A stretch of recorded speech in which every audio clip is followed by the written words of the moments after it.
Now, the judge at the circuit level can change the amount of bond, which could bring Rodney McKee back in and behind bars, but that hasn't happened yet. And until then, Rodney McKee is free to walk the streets of Jackson. General Manager Edward Zaney says raising minimum wage, he'd be happy so that his employees that work here would make more money, put a little extra cash in their pocket. But he says at $9.25, he'd have no choice but to charge you more for that bag of potato chips or Slim Jim. And Connerton says, you know those items in your fridge?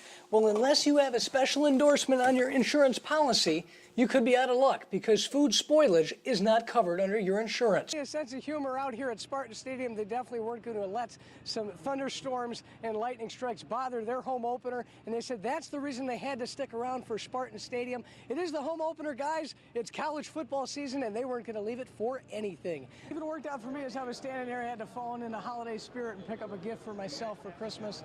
It's quite the atmosphere out here, Shelby, and they tell me, hey, if this thing keeps getting pushed back, they're going to keep standing in line because it's the deals, and that's what the season's all about. Coming up on 6 News at 6, if you're not a truck driver, that sign probably doesn't mean a whole lot to you, but we'll tell you why it's important to Ingham County this spring.